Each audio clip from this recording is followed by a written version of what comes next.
Bonsoir Emmanuel Davidenkoff, vous dirigez la rédaction de L'Étudiant. Merci d'être avec nous. Bonsoir Natacha Polony, on vous connaît bien et merci d'être venue avec nous sur BFM TV pour commenter une de vos spécialités, l'éducation. C'est quand même plus que votre dada. Cette consultation aujourd'hui pour la refondation de l'école, grande consultation nationale, bon, elle va vraiment servir à quelque chose? C'est la énième consultation, non? Ou alors elle était indispensable?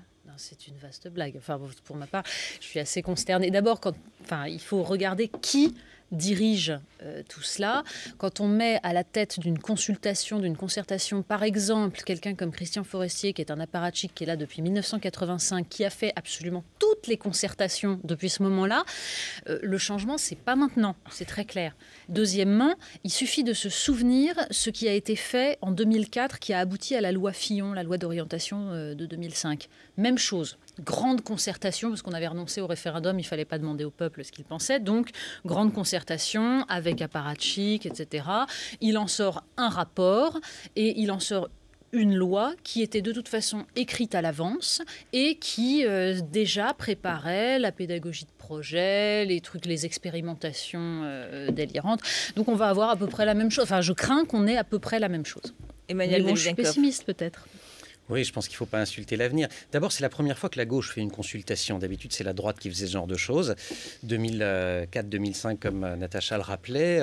François Bayrou, à l'époque, avant le nouveau contrat pour l'école. Il y a le questionnaire Mérieux, quand même, en 98. Ah, c'était pas une consultation aussi vaste. C'est ça. Non, c'était différent. Et puis, certains vous diront que Claude Allègre, comme homme de gauche... Bref, ça pouvait se discuter aussi. Aujourd'hui, mais à l'époque... Sur l'école, excusez-moi, le clivage gauche-droite, bon... En outre.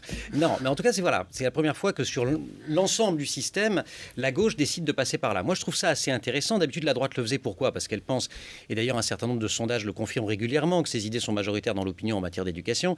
Donc, en revanche, qu'elle allait être bloquée par les syndicats. Donc, elle se disait, tiens, on va contourner les syndicats par l'opinion publique. Ça ne marche pas forcément. Je ne suis pas certain d'ailleurs que ce qui s'est engagé aujourd'hui, cette concertation permette de neutraliser les syndicats. De toute façon, on sait bien qu'il y a des vraies négociations qui vont commencer au mois de juillet avec les syndicats, loin des ors de la Sorbonne et de la concertation. Le deuxième point, c'est que ce n'est pas une consultation à la façon de la consultation Tello de 2004-2005, où là, tout le monde, la France entière, était invitée à venir débattre sur l'éducation. Oui, on a tous animé des débats dans les écoles de nos enfants. On a tous, on a tous participé à cette réflexion. Je m'y suis collé aussi. Là aussi, Christian Forestier avait fait un rapport avant, histoire d'être sûr que les choses soient verrouillées. C'était le même. C'était bien. Ce qu'avait fait Claude Tello était intéressant. Ceci dit, le résultat, le contenu des débats n'était pas forcément absolument passionnant. Là, c'est autre chose. C'est une concertation. Je crois que ça a une valeur symbolique aussi. Les enseignants, du moins un certain nombre d'entre eux, les syndicats, les corps intermédiaires, les associations, se sont dit brutalisés, à tort ou à raison, mais se sont dit brutalisés pendant 5 ans par Nicolas Sarkozy. On se retrouve, ça a des vertus cathartiques. Puis surtout, le dernier point, c'est qu'il lui faut un programme à François Hollande en matière d'éducation. Il n'y en a pas. C'est inquiétant ce que vous dites, parce que c'est quand même sa priorité théoriquement. Oui, mais il y a des 60 000 postes. Bon, mais on en fait quoi? On ne sait pas. Et puis sinon, il y a des mots comme l'école primaire, la formation des enseignants, une école les plus rythmes juste scolaires. Et efficace, c'est-à-dire une blague. Comment on s'y prend? Il n'est jamais jusque-là rentré dans les détails. Et donc là, il faut y aller. Et je pense que c'est la fonction de cette concertation, c'est d'essayer d'organiser les choses sur un certain nombre de dossiers pour répondre à la question comment on y va. J'ajouterais juste une chose.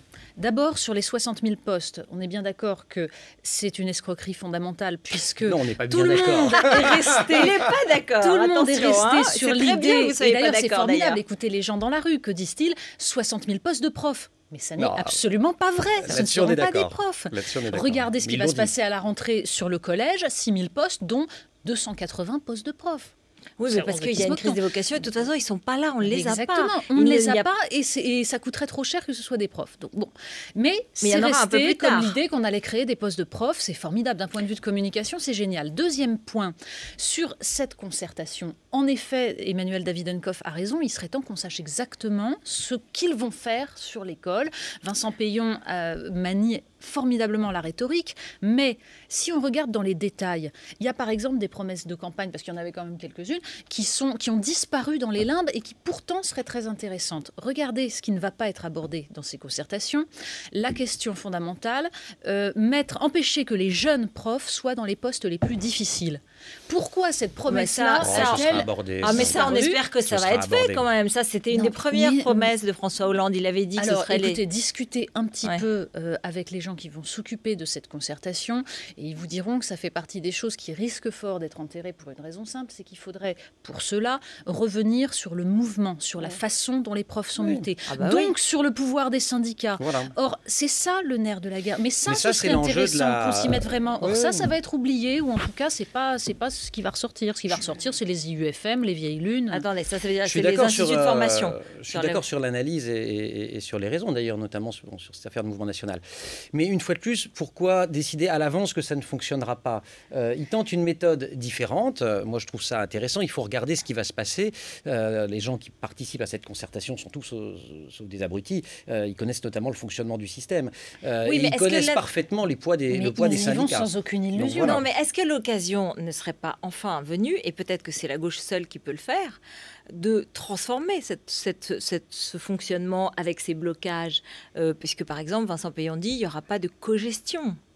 Et en même temps, il va discuter avec les syndicats. Est-ce qu'il est capable, et est-ce qu'ils sont capables dans ce nouveau gouvernement et avec ce nouveau pouvoir, d'assouplir ce fonctionnement, de modifier, voilà, cet exemple que vous donniez sur les mouvements de professeurs. Alors là, ce qui est effectivement un geste inquiétant, c'est que de toute façon, ce sera le résultat d'un rapport de force classique entre un gouvernement et des syndicats.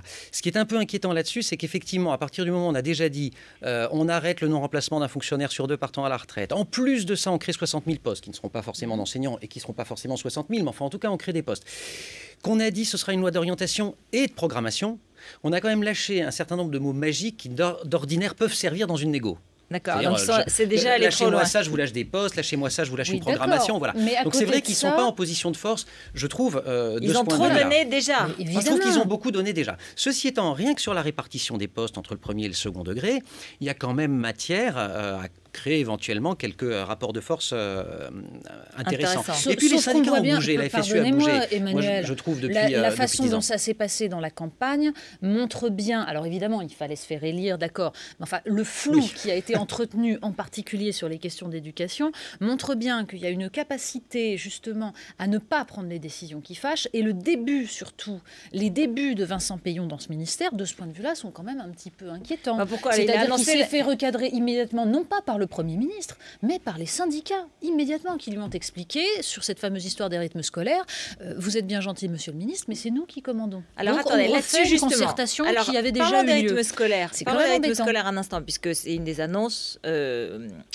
prolongation des vacances de la Toussaint qui serait compensée par 1 ou 2 jours à la sortie, enfin à la fin de l'école.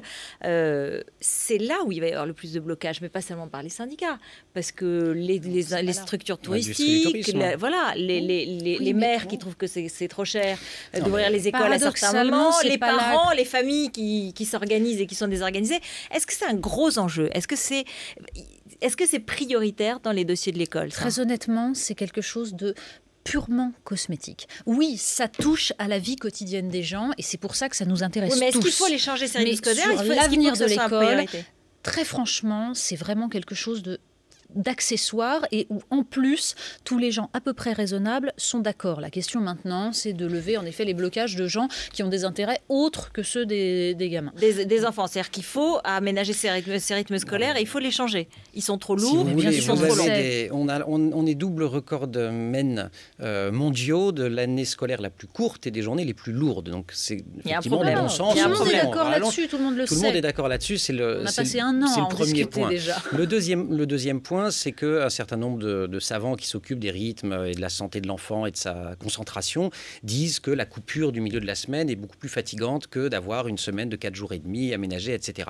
Ceci étant, c'était vrai à l'époque où Nicolas Sarkozy a décidé, parce que c'était lui, c'était pas Darcos, de faire la semaine de 4 jours. Et il était possible pour les conseillers d'administration des écoles de ne pas la faire. Il y avait une procédure dérogatoire qui était possible. Ce qui est extraordinaire, c'est quand même que 95% des écoles n'ont pas suivi cette procédure dérogatoire. Bon. Donc, on sait, sur le dos des enfants, enfants, parce que c'est de ça qu'il s'agit. Sur le dos des enfants, le monde adulte, y compris les enseignants pour le coup, se sont fait une journée de congé supplémentaire. Pas de congé. Évidemment, non mais je Oui, suis oui, entièrement d'accord. Supplémentaire. Donc c'est ça, et les levées de boucliers là, parce qu'on parle de quoi sur les vacances de la Toussaint? On parle de 2 jours. Je veux dire, la terre tremble pour 2 jours. Vous voyez la suite?